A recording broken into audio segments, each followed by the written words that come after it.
Welcome, everybody, to another episode of the Gold Silver Bitcoin Show brought to you by the GoldSilverBitcoin.com store. We are more than honored today to be sitting down with Tavi Costa. He is portfolio manager at Crescat Capital and one of the most erudite minds, I think, today when it comes to macroeconomics and current affairs on the economic front. So that's why I'm so honored to be sitting down with you today, Tavi. Thank you so much for joining us. It's my pleasure to be here, Justin. Thanks for having me. Obviously, there's much going on. So I want to kind of just ask you first, what are you looking at right now? What do you think other people aren't paying enough attention to right now? Looking more from a macro perspective of what's happening today, I'm looking at how limited policymakers are relative to what's happening with imbalances that we have in the system in the global economy. I think we've never seen. Now we've had moments in history with extreme leverage. We've had moments in history with extreme inflationary forces and even speculative environments. But I guess assert that we've never seen the three macro imbalances occurring all at once. And this is a big deal. I mean, we had the debt to GDP problem of the 40s with the inflation of the 70s and the speculative environment of the late 90s. And so I think those independently are all explosive in their own, and they're all caused by misguided policies. And it tells me that policymakers are really constrained when it comes to what they can actually do to keep this going. I mean, the equity markets have been, I would say, mostly propped up by excessive liquidity. And how can the Fed continue to have any handle on inflationary problems and at the same time keep cost of capital low, which I think that those two don't go together. And so we're now seeing a new macro regime unfolding in the markets. Leadership of the market has completely changed. We're seeing equity markets when it comes to technology sector starting to suffer, natural resource companies beginning to gain more relevance in investment communities. And so there are major changes happening right now. And then on top of it, you have this geopolitical environment which I think will happen recently with the invasion of Ukraine from Russia, was a tectonic shift in the geopolitical landscape that I don't think we'll go back to the world we had, a month or 2 months ago from those changes. I think the tensions are only going to increase from here, and I think the impact in the global economy are going to be much more persistent than many people believe. And so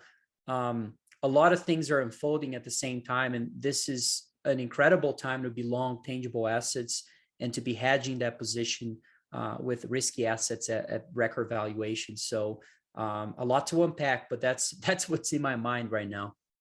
You mentioned that there are new leaders emerging in the macro regime, if I'm not mistaken. Can you unpack that a little bit? Well, I think we've had about 30 years of disinflationary forces that allowed companies to not focus on profitability and allowed companies to be, I would say, much more, the prioritization to top line growth has been much more in line with executives in general and what they've been chasing for. And that caused a setup of businesses that would never survive in a rising cost of capital environment. And so this is an important change because now we've had long duration assets leading up to the market. So if we think about where large capital allocators are today when it comes to their portfolio positioning, most of them have been doing what's called a risk parity idea, where they pair both ideas of being long equities and being long treasury markets and fixed income in general. And so mostly treasuries actually. And so what we have is that the majority of the equity positioning it really came from technology and more specifically software, and drove the valuations of those companies to extreme levels. I mean, we saw back in February of 2021, most of technology companies trading at 50, 60, even more times sales. And now they're still trading at very hefty multiples of 20, 30 times sales. But some of those companies are down 50%. The majority of that is part of the ARK ETF. And so ARK ETF has been declining since February of 2021. And that is what I refer to on the change of leadership. I mean, that is a major change. We haven't seen that leadership come back, and I don't think it will. I think this is going to be much more permanent.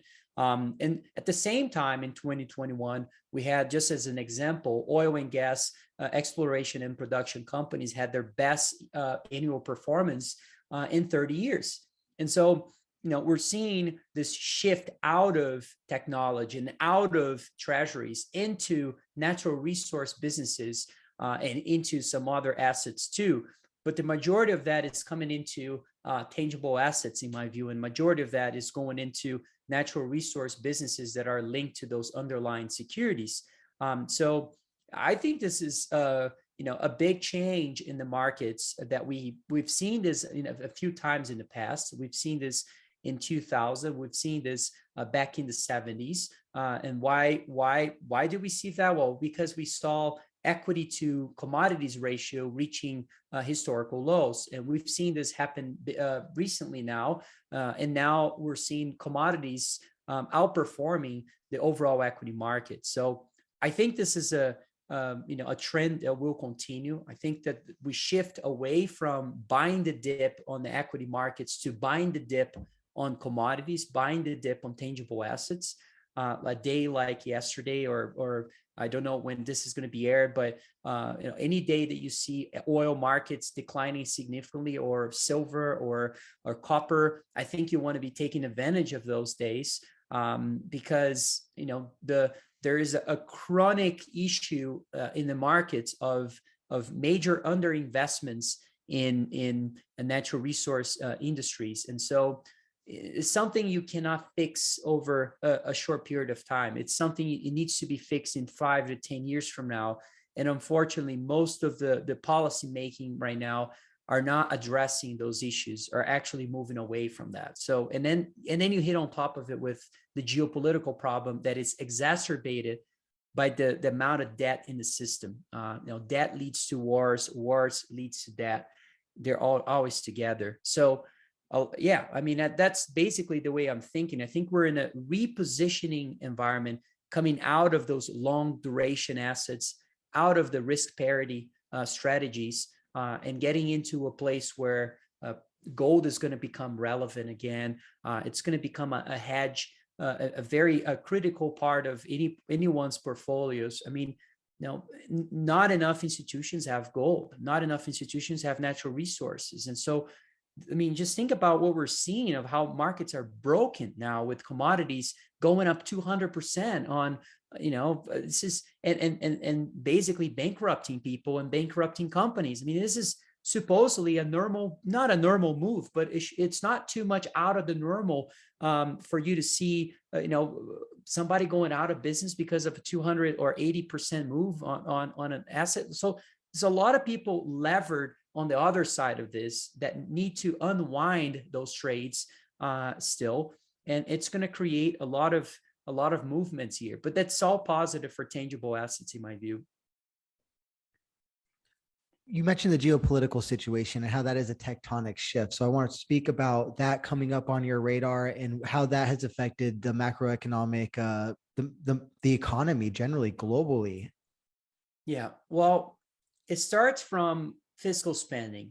Developed economies are indebted. If you go back to the World War II, we had the war first, and then as the war was unfolding, the U.S. and other developed economies were forced to take on more debt in order to finance the war. And guess what helped to finance the war in the U.S.? Well, the war bonds, where households were purchasing those. I don't think they're going to do that today, personally, but perhaps that will be the case. Now, I'm also not calling for the World War III. I mean, who knows what's going to happen here? I think in the best case scenario, what we're going to see is a total isolation of some economies relative or from the global economy. And so if that's the case, we're seeing that natural resources are becoming much more of a strategic asset to have. And so, majority of countries are starting to be more aware of their dependency on other economies to rely on providing those resources. And so I think this is going to change. There is a lot of inflationary pillars out there, but one that was, I think, was intensified by Trump. It's arguably started with him, arguably started before him, but deglobalization was intensified when Trump came in.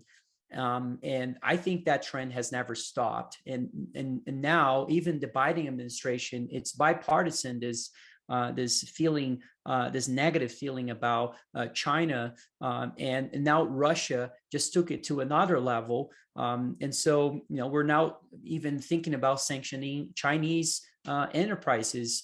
We've done this before in the last few years. And so a lot of things are changing on that side. And with that, I think deglobalization is extremely inflationary. And, unfortunately, just thinking from a labor market perspective as well, look, capital has certainly been chasing technology over the last years and not chasing enough natural resources and basic necessities to function the global economy. But on top of that, the other impact of this is on labor. We don't have enough geologists. Geoscience enrollments in colleges are in a major decline for many, many years. This has nothing to do with the pandemic, nothing to do with Russia invasion. And so, all those issues are much more, I would say, structural problems that we're going to have to deal with for the next few years. How do you become independent on oil production when you have ESG policies happening at the same time? There's so many questions going on, and those issues are happening today, and you can't fix them in 2 to 3 months from now. So I think we're going to see commodity prices continuing to lead to the upside.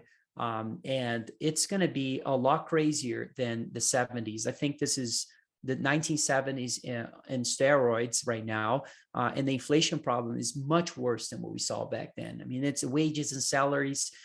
It's on top of it, you have this peak inequality problem. I mean, when was the last time savings was at historical lows and CPI was at historical highs? Think about that. I mean, who is getting all this pain is the lower classes. And so there's so many different parts of the inflationary problem unfolding still, and psychologically that will not stop, and it will continue to feed on itself. And I think that's going to be a big change again on market leadership and which assets will perform better going forward. What effect are these sanctions on Russia having on the global economy? The U.S. ceasing the import of oil. Of course, we saw Biden look to Venezuela. We saw him reach out apparently to the UAE and Saudi Arabia after the fact. What does this mean for everyone?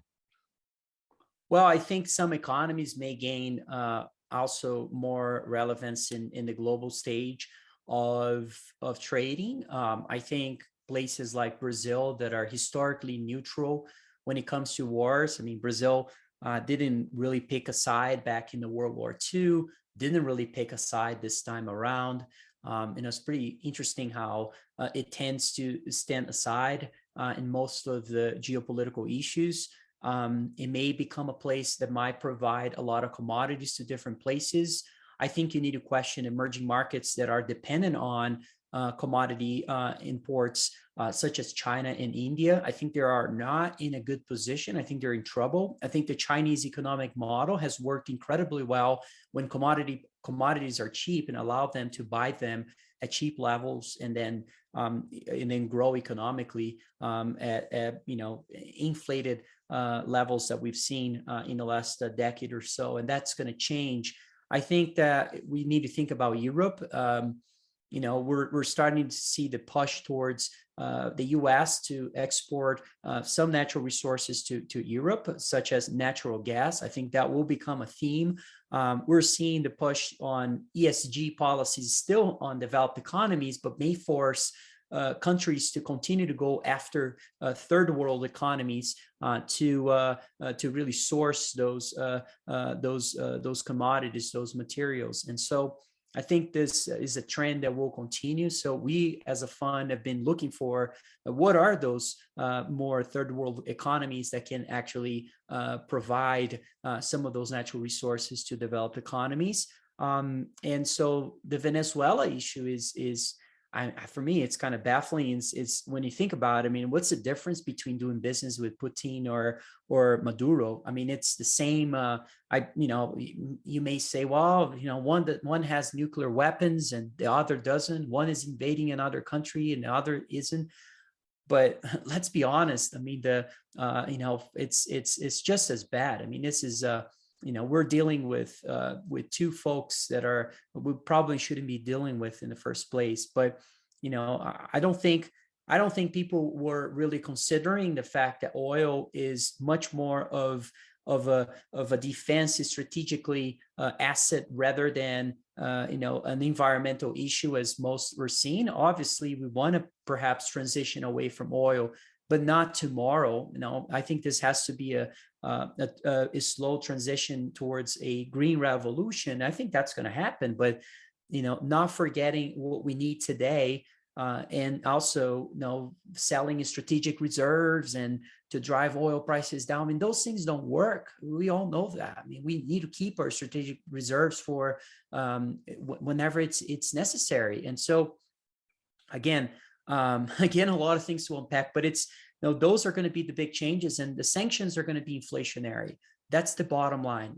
That's what's going to be permanent, regardless if Russia or Ukraine reach a deal, regardless if there's a diplomatic, peaceful agreement between other countries regarding this. And I think the gene is out of the bottle when it comes to geopolitical tensions, and when that is out, it takes a long period of time for things to resolve themselves. And, our best case scenario is maybe a Cold War with Russia and maybe even China. U.S. talking about not exporting semiconductors. I mean, where other economies are going to be with a situation like that, depending on U.S. and China relations. Taiwan is in a very difficult spot here now. It's a manufacturing plant of the world. So, I mean, I know I'm talking a lot, but there's a lot of themes, and you can see that there's a lot of ideas here coming out too. I mean, you can be long commodities, you can be long natural resource companies, you can be long the physical form of it. I think housing market's going to outperform equity markets. I think equity markets are way too expensive still. I think cost of capital is going to rise. Interest rates in developed economies are poised to rise, with the inflationary problem becoming more sustainable. So there's a lot of things to be making money on and capitalizing in this environment. And that change, you mentioned the tectonic shift 2 weeks ago now, as Russia invaded the Ukraine. Everything's been kind of rearranged and the pieces are all kind of fallen into place right now. And I don't even think we have a full picture of the opportunities that are going to lie ahead for us. For instance, fertilizer, a domestic US-based fertilizer industry needs to essentially start cropping up. In other words, I think there's demand, there's going to be demand, and there's going to be opportunity. I did want to ask, you mentioned that you're investigating which countries might benefit. If I had to take a guess, I'm looking at South America, Latin America as perhaps a winner here. Not every country is the same. Could you speak to which countries you're looking at who could benefit from particularly the new Cold War, hopefully? Well, I think there is some economies that may perform well. I think Brazil is probably one of the economies that actually may benefit from this. I don't think, if the global economy is in a recession, Brazilian assets will get hit as well. But I think in relative basis, Brazilian assets look really cheap. We're going to have a very important elections happen in Brazil, and we may see a person who was in prison just not too long ago, perhaps coming back and becoming the president of Brazil, which is crazy. And then we have Bolsonaro, which is the right wing party populist as well. So it's, you've got this polarization in the political side, and Brazil is one of the few places in South America that at least engages in two different political views. The majority of South America is really on the left side, and that's about it. And so unless you have Venezuela that has completely imploded, and you have the majority of folks that understand the risk of communism beginning to migrate to other places, and even try to change the political environment in the U.S., where Latinos were voting to Trump, and many examples of that. But at least Brazil is engaging in this political difference, and I think that's very positive. I know being there is brutal, because you're engaging in those conversations and in family gatherings and so forth. But that's important. At least we have people thinking about the two sides. So I think Brazil is going to be one of the possible winners of all this, and may actually be able to provide the world some of those natural resources that we need.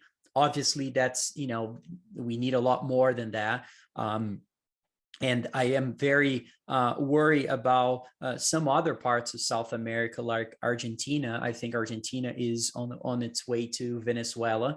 It's very clear you don't get to a Venezuela type of environment, in a month. That takes decades to unfold. It's a smart capital coming out of the country over time. And I think that's certainly happening in Argentina, and major political parties really taking control over the economy that create that setup over history. And so I think we're seeing that in Argentina. Bolivia, believe it or not, is a place that is very mining friendly yet. I mean, it still is, but it could change. Things can change very quickly. Mexico is a place where we used to like it. We used to have lots of investments in Mexico, or we've had a ton of issues trying to proceed with a lot of the projects that we have invested in Mexico. And so we had to completely unwind the majority of our positions in Mexico. So we had a strategic exit of our investments in Mexico, and we've been buying some Brazilian assets. I'm not saying we're buying major amounts. I think Canada may be not an emerging market, as you ask in your question, but might be a place that may benefit from all this as well. But yeah, even the U.S. I mean, if the U.S. is capable of allowing, and putting ESG on the side, and understanding the need for those the policies that we have currently that are not going to work in the long term to be reversed, I think we may see some advantages here in the U.S. too, but I don't know if we're there yet. No, I don't think we're there. I think Canada is a lot closer to that than the U.S. And anyhow, I think those are the big changes. Australia is a place we've had a lot of investments. It's a developed economy too. We don't go much to Africa. Africa is geopolitically difficult. Peru has turning to becoming a little bit more difficult as well in South America. So there's not a lot of options, as you can tell, and that's why commodities are moving higher. But there are, very small amounts of economies that you can have some level of certainty. You won't have 100% certainty on any of those ideas, but some of the assets are priced very cheaply and allow you to take that risk. You mentioned the policymakers in the U.S. So I'm curious, what policy mistakes specifically are being made, and what would be better alternatives from a policy perspective? If you were able to debate in the halls of Congress or the Senate, or even on a staff, what would you be arguing for?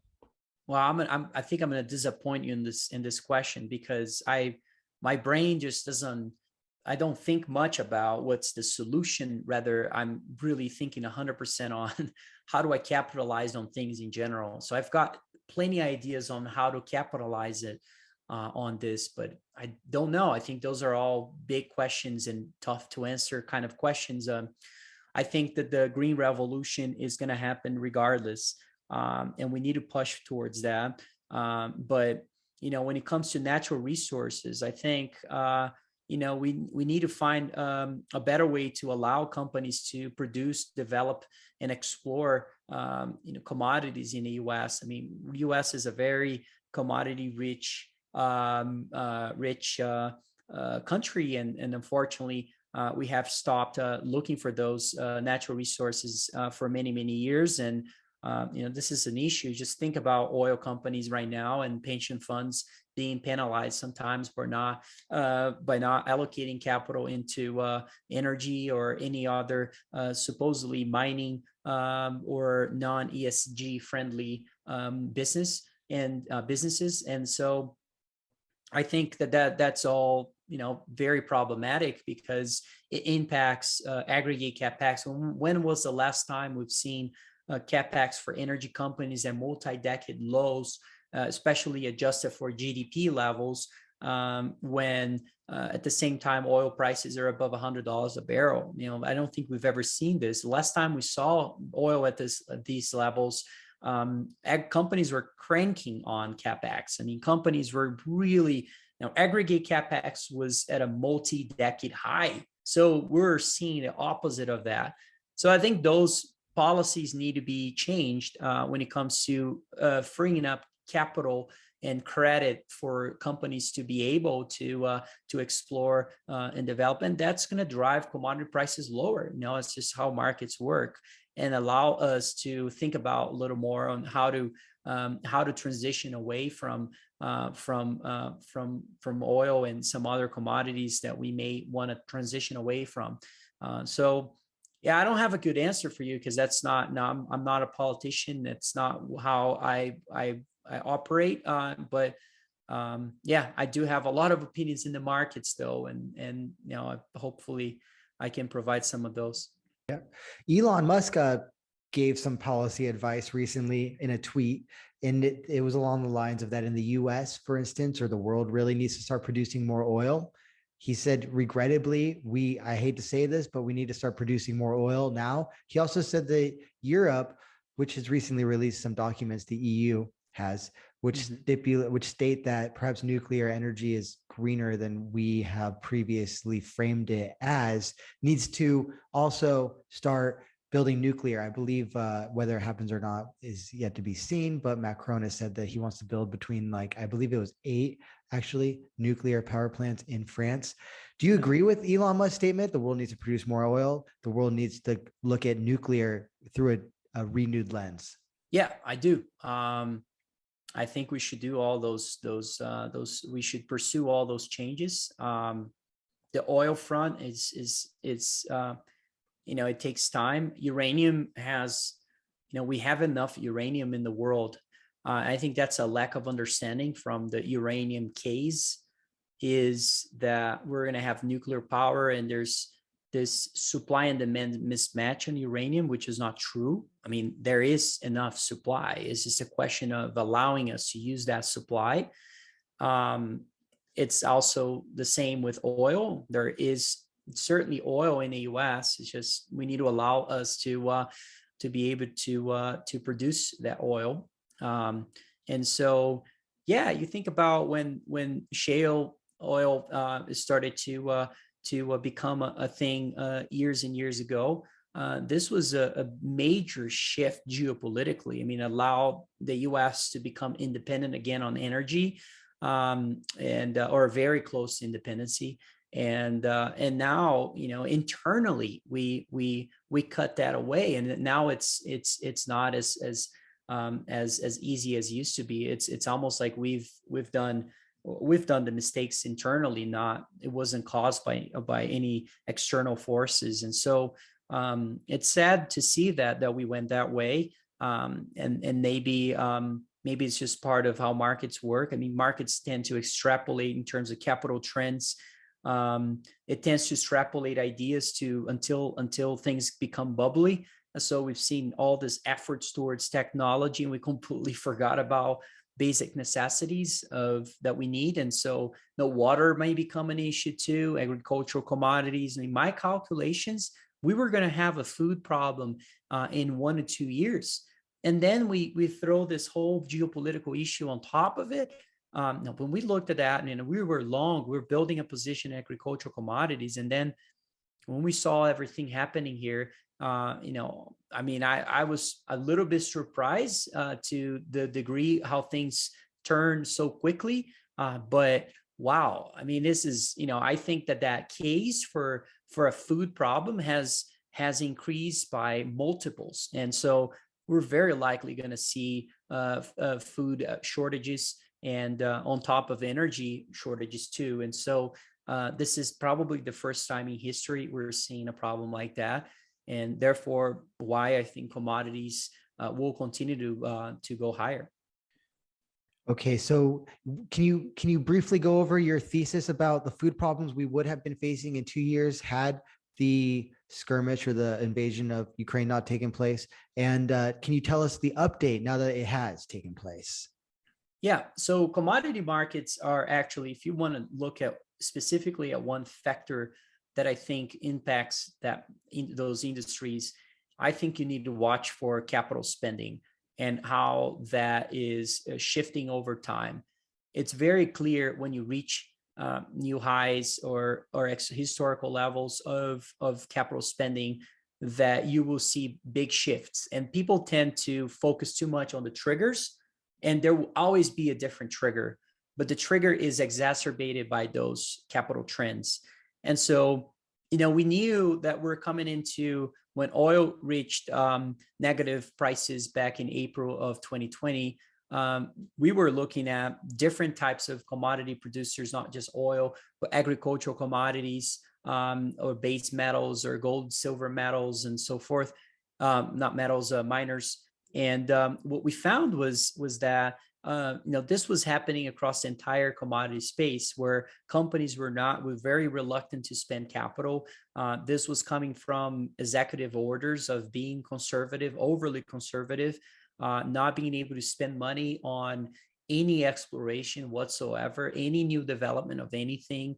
And so, it was very clear that we are having issues when it comes to that. And so we don't know necessarily what the trigger is. The beginning of this was the pandemic, and everyone focused so much on the pandemic and the issues of the supply constraints that we had caused by the labor shifts after the pandemic issues, and the shutdown of the economy and so forth. But this was we were due for something like that to happen. It was just a matter of time. And so the problem is that we have commodity markets are usually occur in a domino effect. So you have knock-on effects on different commodities. So you have first lumber prices rising, and then you start having issues with energy prices, and energy drives fertilizers, or ammonia prices that drive fertilizers, that drives, when I start seeing that, it's very clear on the chart of ammonia prices that it's actually very correlated to, or highly correlated to, agricultural commodities.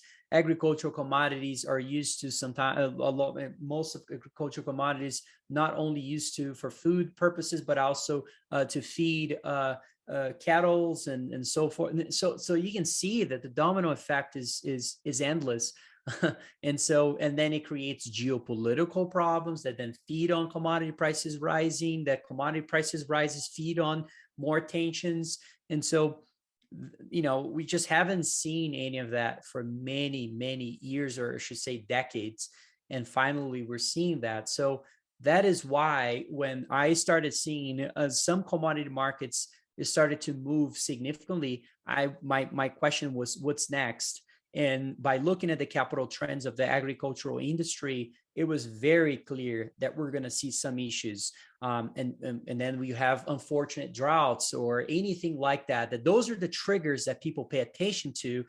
But that's not the thing you should pay attention to, because that's the reason that you have those sustainable rallies is because there's a chronic issue. And the chronic issue is usually under investments, or over investments if you're on the other side of this. And we're going to get to the other side of that. We're going to be at some point overspending that will create a bubble in the commodity space. But we're so far away from that it's not even necessary to go there right now. So we knew that there was, a lot of times those capital trends happen in different commodities at different times. I haven't seen any other time in history, and there's not a lot of data to look back to that you can find that the aggregate capex for all commodity producers and all different types of commodities was basically at historical lows. And so when you have that, you know that you may have a domino effect across the entire market. And so that's precisely what we're seeing. I think there's a lot more to go. Your question to my view now, I still think we're going to see a lot more issues. This is still unfolding. And a lot of other commodities will have issues going forward. We have the result of so many years of bearishness and lack of capital coming into the space force companies to hedge their production. So you're seeing producers overly hedged, and they're having to unwind those positions, i.e. what's happening with nickel.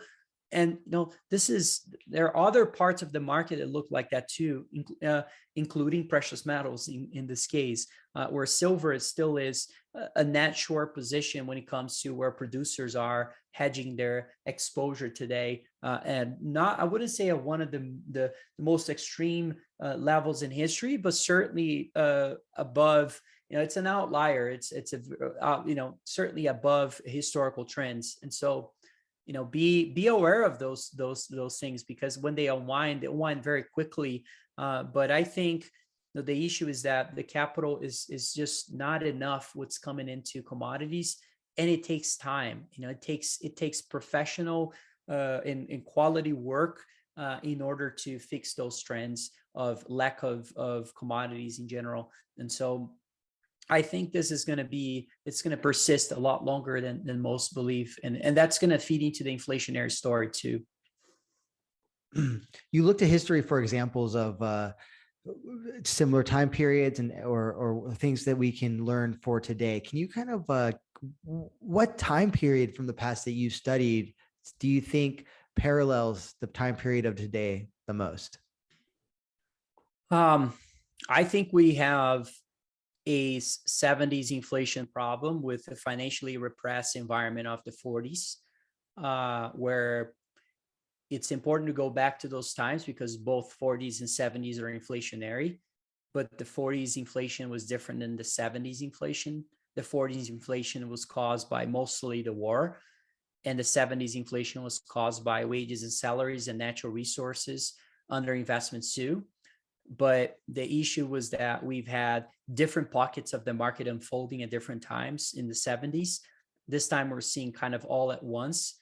And because of the financially repressed environment, you're adding now the speculative assets that we didn't have in the 70s as well. So when you think about what the Federal Reserve was capable of doing in the 70s in that inflationary problem, what allowed them to do that was the lack of or the low levels of debt and the no issues. They had no problems when it comes to valuations in equity markets. There was no need to keep cost of capital low to prop up equity markets at that time. And so now we have a different problem. We've went through about 3 decades of policymaking, especially monetary and fiscal, getting bigger and bigger, progressively bigger over time, in order to sustain this overvaluation across the equity markets. And so the Federal Reserve is almost becoming irrelevant right now, and that's the issue, because it can't really do much. We won't be able to raise rates too much, and also is not capable of doing the opposite, which is buying or doing a lot more QE and going back to easy policies, because if it does that, it's going to exacerbate the inflationary problem. And so the Federal Reserve is in a point now that it was extremely relevant for almost 3 decades. And I think we're at the peak of that. I think we're going to see a downward trend for relevance, if there's a way of gauging that, when it comes to policymaking, especially the Federal Reserve, because the imbalances constrain policymaking in a very significant way, like we haven't seen any other time in the last 120 years of financial history in the US that you can get enough data to look back to. So go back to the 1910s, to the 1940s, and the 1970s, which are 3 inflationary decades that we had. And the one thing you find is that real rates are negative. And what you find there is that tangible assets perform better than equities. You even had housing market performing better than equity markets. And so how do how you start thinking about retirement funds? How many folks are so, overwhelmingly long equities today that could be doing more to that when it comes to thinking about owning tangible assets? I think there's going to be a lot of things that will be changing in that side. So, I think this is, oh my goodness, there's so many changes in assets. I think this is good for commodities, as I said before. I think equity markets are going to be repriced much lower. Valuations are going to have to be, re-rated significantly from here. Just looking at the market cap to GDP problem that we have, 15 percentage points lower, we're going to reach the record levels we had in the tech bubble. Think about that for a minute. I mean, we got to go back a lot further down to become attractive again. And there is this misconception that inflation is good for equity markets, which it's not true. Technically, if you go back to the 70s and the 1910s, which are both more the sustainable inflationary problem that we had rather than sporadic inflation that we saw in the 40s, those 2 decades, the real performance in real terms, meaning inflation adjusted for equity, for the S&P or for the Dow Jones at the time in the 1910s, was actually negative. And so, it's a time for you to be thinking about how do I hedge that side of it, because everybody else is long that side of it. Everyone is thinking that you always can buy the dip in this speculative setup that we are in today. There's a lot more to unwind. Look at the option volumes. People day trading today. You go to YouTube, it's all over the news, all sorts of new investment strategies to make a lot of money. I go to conferences and there's people telling me that hedge funds suck and that I can double my money buying whatever, this new token. And so people are just clueless about the normalcy when it comes to repricing assets in general. Fundamental analysis. No one reads a 10K. No one participates on a conference call anymore. So for earnings calls. And so it's, there should be a chart of the number of attendees of conference calls for earnings releases for companies. I can guarantee you that's probably at a historical lows. So there's a lot of things happening in that camp that are still at the beginning of that what I call the great unwind, out of hyped, overvalue things into necessities and basic things that we need, such as natural resources and so forth. Any other comments on the great unwinding generally? And obviously, like, this has really kind of hit a fever pitch point here with the geopolitical situation. It seems to have unwound everything very quickly. Any other comments on the great unwinding? The great unwinding is going to be, I think, it started already. It started because of pricing. The pricing began to, and this issue of cost of capital beginning to rise and becoming more and more difficult to justify record valuations. So we saw some of that in 2021. The second portion of that, I think, comes from fundamentals, where you start seeing a squeeze of margins and profit margins being at peak levels right now, or earnings at peak levels. And that's what happens with Wall Street. Wall Street has this unrealistic expectations after we reach those levels. And it's sort of what we're seeing right now. So I think we'll continue to see that. But we're going to hit the reality where we're starting to see some data points showing that margins are going to get squeezed by energy prices, but also wages and salaries. So we're looking for companies that may perhaps still have pricing power, but might have issues when it comes to wages and salaries too, and may not be able to raise prices as fast as other as those costs are rising. And so I think that's going to create a problem when it comes to fundamentals of the aggregate fundamentals of equity markets in the US. I think junk bond yields is one way to kind of see that leads to bankruptcies with a 6-month lead. We may see bankruptcies coming back. When we think about why we haven't seen so many bankruptcies, most of that has been because of government intervention. How much can the government continue to intervene when you have an inflationary problem? Those are going to be issues we're going to have to resolve. If we want to have this level of intervention, that's fine. Then we're going to have inflation. So that's, I think policymakers are still having to deal with that. That all means that commodities to equities will rise in this environment, because either they will prop up the equity markets and allow the inflationary problem to get worse, so more folks will be trying to hedge the inflationary problem, or they're going to fight the inflation issue and re-rate equity markets much lower, which would cause equities to rise relative to commodities to rise relative to equities. So that's the way I'm thinking. I'm not trying to have the certainties, but just letting those constraints kind of help me to position the portfolio. So we're very long commodities, and we're short equity markets in specific parts. What are the companies that have free cash flow relative to employees, number of employees that is very low, meaning that they need a lot of employees, that wages and salaries is going to squeeze their margins in a large way? What are companies that have operational costs relative to sales that are going to be squeezing them in a large way? Think about the interest expense with cost of capital rising and junk bond yields rising. It's going to be difficult for you to pay down that debt. So balance sheets are going to matter, which they haven't mattered for many years. And so those are all things we got to think about. The unwinding, that unwinding takes a long time to happen.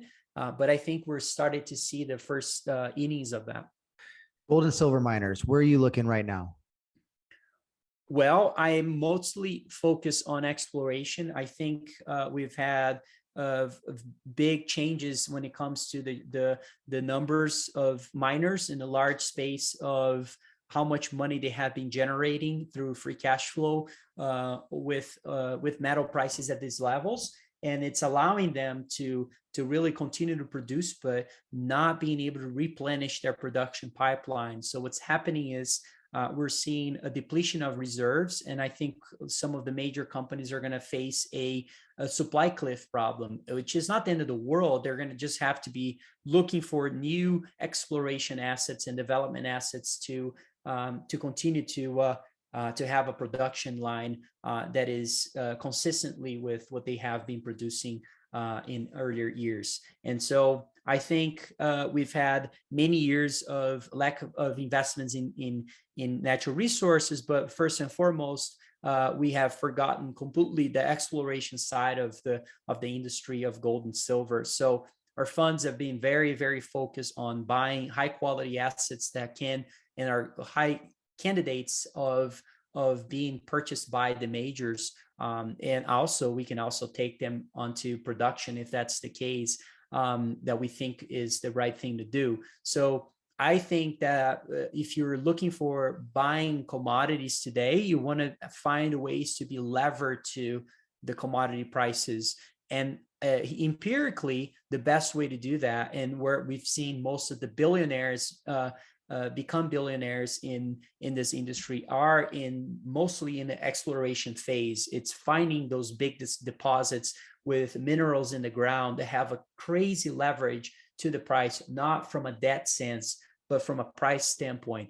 And so I think I think you want to own minerals in the ground today, minerals that are with projects that are economically viable, that will be probably purchased by the majors, and if not, you can also help them to get to a production stage as well, which will take a long time to happen. So there are a lot of ways to invest in that, and unfortunately, when you think about it, the geology, the geologist type of number of geologists with high quality of understanding and discerning what are good and bad assets are, it's a scarcity.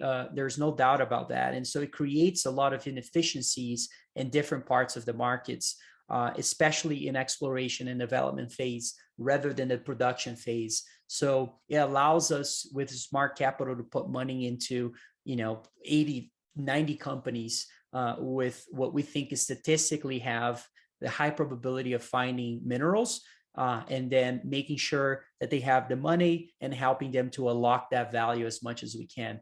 But there's a lot of companies to get cleaned up. Companies, there's a lot of activism to be done in this part of the industry. And we said, let's get our hats on here and let's really work on funding what we think are going to be. I think we're going to enter a new age of discoveries in exploration. This is what's going to drive, is this lack of supply constraints is going to drive a new age of exploration. And we want to be invested in those new ideas that are going to be coming out. And we've had many successes in our portfolio so far, and even being up in a market that has been down since at least recently. Now gold is at new highs, but silver and the miners is still lagging significantly. I think there's a lot more to go there. I mean, I know we've seen this risk off move first, the panic move from the war. And the next leg is driven by silver, the risk on types of natural resources and miners and junior miners leading the way to the upside with the riskier profile relative to gold itself. So I think we're still at the early innings of all that. Gold blew through its all-time high at 1920. Do you see silver blowing through its all-time high of just shy of 49? And how high do you see it going during this next leg up? So it's an interesting question because gold usually struggles after it hits new highs. And it did in August of 2020. It hit new highs, it went up for a bit, and then struggle was down. It just came out now from a 15% consolidation period where it declined 18%, and now it's at new highs. If we go back in history, in 2008, we saw a similar scenario. Gold hit in January of 2008, I believe, it hit a new high, and then it declined for, it stayed there for another 2 months, got caught up in the global financial crisis, declined by about 30%. And then the second leg was this leg that really went up significantly to the peak of 2011. Same happened in 1978. 1978, gold reached new highs, declined by about 15 percentage points. That looks like a blip on the chart. And then the second leg again, gold took off.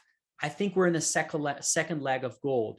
And remember, the second leg of gold, which tends to be the violent leg or the violent move, appreciation of the metal, is usually led by the risky assets in this industry, which is certainly silver being one of them, platinum being another one of them, but really the gold and silver miners, specifically the exploration assets, are the ones that go nuts in this environment. So I'm betting that this is going to be the case. I'm betting on history, and I think we're going to see that environment again. Or I think silver can easily go to new highs. I think we're going to there's a high probability we may see even gold up $3,000 an ounce in a year from now.